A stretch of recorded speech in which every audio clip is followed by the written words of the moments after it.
Okay, the idea of this video is to show a rigorous proof of the chain rule. This is the chain rule. Here, f and g can be functions defined on the real numbers or on the complex numbers. And it says that if f has a derivative at the point w sub 0, and w sub 0 is g of c sub 0, and also if g is differentiable as c sub 0, then the composition of functions has a derivative, and h prime of c sub 0 is the derivative of the outer function evaluated at the inner function times the inner derivative. Usually, the proof that are presented goes like this. Essentially, you want to show that the limit when c goes to c sub 0 of this expression goes to this value, and then the usual trick is to multiply and divide by g of c minus g of c sub 0. And then when you take the limit, this part goes to this part, and this part goes to g prime of c sub 0. But there is a little technicality here, because when g of z is equal to g of c sub 0, this is not possible, right? You are multiplying and dividing by 0, and usually the way that this is taken care of is by considering two cases. If this derivative is different from 0, then you can show that this g of z minus g of c sub 0 is different from 0 in a neighborhood of c sub 0, and then the argument follows. And in the case that g of c sub 0 is equal to 0, somehow you can show that this quotient goes to 0. But let's try to do, I think it's a direct proof that doesn't involve the two cases. The first observation is that since the function f is differentiable at g sub 0, it means that this function, if we define the function delta of f to be equal to f of w minus f of w sub 0 over w minus w sub 0, if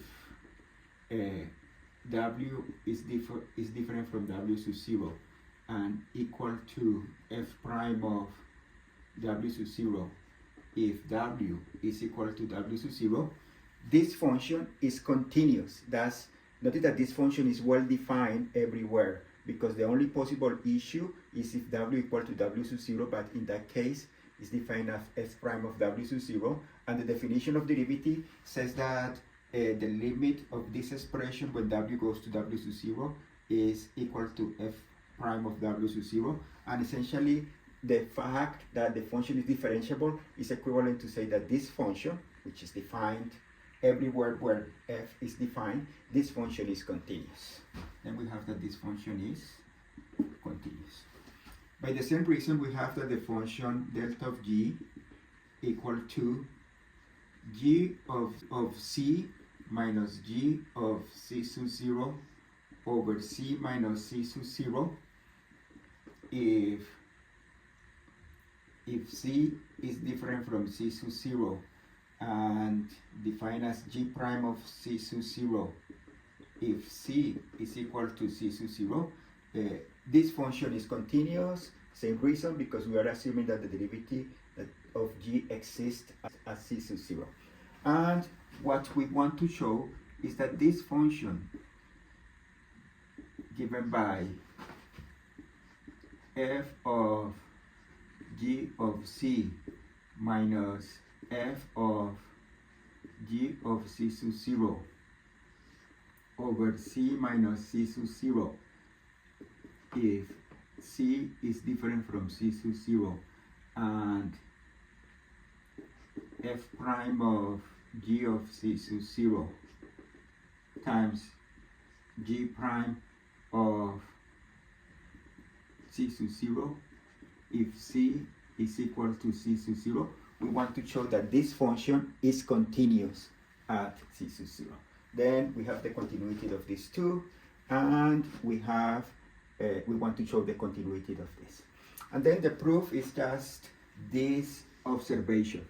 We can show that if we do delta of f composed with g of c times delta of g, we can show that this function is equal to this function. Once we have this, the proof is done, because there is a theorem that says that since G is continuous at C sub 0 and delta of F is continuous, then this function is continuous. And this function is continuous, and the product of two continuous functions is continuous, therefore this is continuous. Then essentially the only thing that we need to do is to show that this is true, but this is very easy.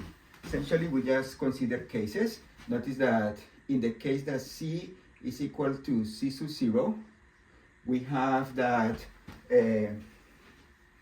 this function here, this composition, is just f prime of w sub 0, and this one is equal to g prime of c sub 0, then the product of these two functions is equal to this. Then this case is taken care of. Now we have the case that c is different from c sub 0. Then we're going to consider two sub-cases.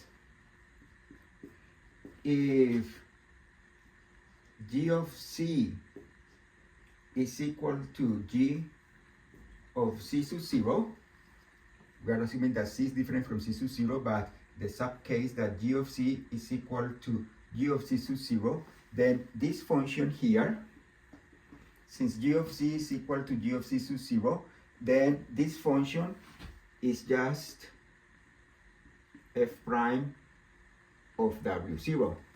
And this part here is just, in this case, delta of g.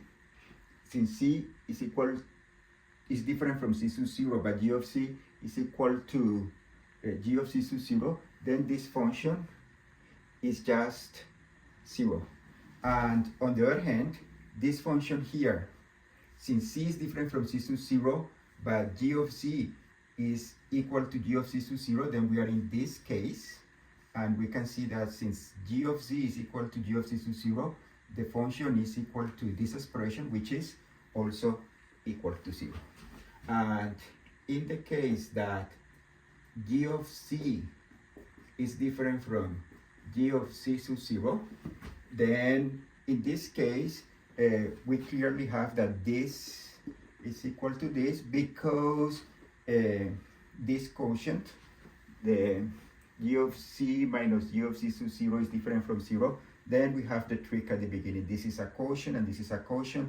The denominator of this one is different from 0, and it cancels the numerator, and we get this. This is like the case of the most known proof. But then the proof is really easy. It's just to point out that a function has a derivative if and only if this function is continuous. This function is continuous. We want to show that that this function is continuous. We have that the composition of function is continuous, and to notice that this function is just the product of these two in every possible scenario. Therefore, this is a rigorous proof of the chain rule.